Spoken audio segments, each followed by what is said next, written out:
Tampaknya Caimin bahkan juga Anies Baswedan memang sudah memasuki tempat konser. Pak Caimin, ada yang ingin disampaikan terlebih dahulu sebelum kita masuk ke 3 pertanyaan dari rekan-rekan media?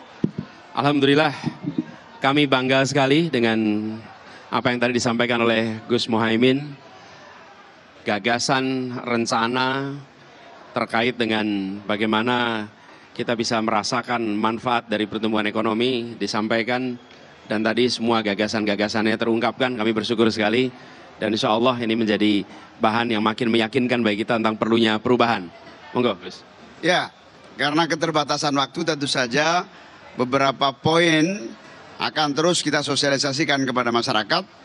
Bagaimana agar pembangunan yang berkeadilan, pembangunan yang merata, pertumbuhan ekonomi yang bisa dinikmati oleh seluruh rakyat menjadi prioritas, keadilan untuk semua. Saya kira itu tema yang akan terus kita perjuangkan.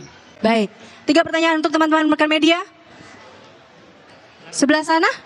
Benar-benar tadi. Oke, medianya ya Mas, tolong disebutkan dan langsung pertanyaannya. Baik, izin Caimin, saya Ayubi dari apahabar.com. Apahabar.com. Apakabar.com. Ya, baik, pertanyaan saya tertuju dari tadi yang disampaikan oleh Caimin terkait dari statement Caimin yang bicara soal Banjarmasin kasihan. Lalu ada 3 kota yang di-highlight di Kalimantan, Banjarmasin, Pontianak, dan Balikpapan. Nah, di sini Caimin bilang Banjarmasin kasihan. Itu maksud kasihannya itu apa dan kenapa? Lalu memang langkah apa yang bisa dilakukan dari pasangan calon nomor 1 ini untuk membuat pemerataan di sana, khususnya di Banjarmasin itu sendiri. Terima kasih. Baik, boleh langsung dijawab, Cak. Ya, banyak kota-kota kita yang masih bisa ditumbuh kembangkan menjadi kota yang maju, terutama infrastruktur dan kebutuhan air. Banjarmasin hari ini ada 2 masalah besar. Yang pertama adalah keterbatasan air bersih, menjadi problem utama masyarakat. Bukan Banjarmasin. Yang pertama, Banjarmasin kadang masih problem jalan raya. Jalan yang masih menjadi kekurangan karena terjadi kerusakan jalan di mana-mana. Yang kedua, Pontianak APBD-nya hanya 1 triliun. Bayangkan kalau kita bisa tambah sehingga aspek pembangunan pemerataan itu terjadi. Yang ketiga tadi apa? Lupa saya. Balikpapan ini hari ini listrik juga sangat kesulitan. Jalan-jalan masih banyak yang rusak dan juga air bersih menjadi problem utamanya. Karena itu prioritas pembangunan yang harus kita lakukan adalah pemerataan. Anggaran ini diprioritaskan kepada pembangunan kota-kota sehingga tumbuh menjadi lebih cepat maju. Baik, cukup.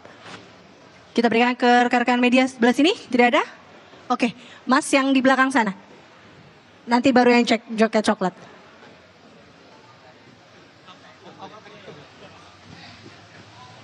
Ya, Assalamualaikum warahmatullahi wabarakatuh. Selamat malam, Caimin, Pak Anies. Saya Zulnis dari TVRI News Jakarta. Saya mau bertanya Pak mengenai strategi Mas Gibran yang tadi mengajukan pertanyaan dengan istilah-istilah sulit. Dan terlihat sekali Gus Imin dan juga mungkin Pak Mahfud tadi kesulitan untuk menjawab itu. Bagaimana tanggapan Timnas Anies mengenai strategi tersebut? Terima kasih. Ya, namanya istilah itu kan banyak sekali. Ada yang kadang kita hafal, ada yang kita kebetulan lupa singkatannya. Tapi ini biasa pertanyaan-pertanyaan yang bisa saja dimunculkan setiap saat. Dan yang penting kita akhirnya ngerti substansinya dan bisa menjelaskan dengan tepat apa yang sebetulnya dengan kepentingan ekonomi syariah yang menjadi bagian dari kekuatan bangsa kita. Tambahan Mas Anies. Ya, jadi ketika pertanyaan adalah soal terminologi teknis, pada level ini bisa dijawab dengan Google sebetulnya. Karena yang dibutuhkan di tingkat kepemimpinan nasional adalah hal-hal yang substantif. Dan ini yang sesungguhnya dibawa. Menurut saya sebagai pertanyaan itu sah, tapi juga publik bisa menilai. Kualitas pertanyaannya adalah kualitas pertanyaan aspek technicality, bukan aspek substansi. Padahal makin tinggi posisi, makin berfokus pada substansi. dan di tingkat kepemimpinan nasional itu pada tingkat substansi. Tapi sebagai pertanyaan tentu sah-sah saja dan publik nanti akan menilai apakah memang ini format cerdas cermat untuk hafalan atau ini format tentang ideologi, gagasan, nilai yang kemudian diwujudkan dalam kebijakan. Baik, mohon maaf rekan-rekan media, nampaknya waktu kita terbatas. Terima kasih Pak Anies Baswedan dan Pak Muhaimin Iskandar. Terima kasih.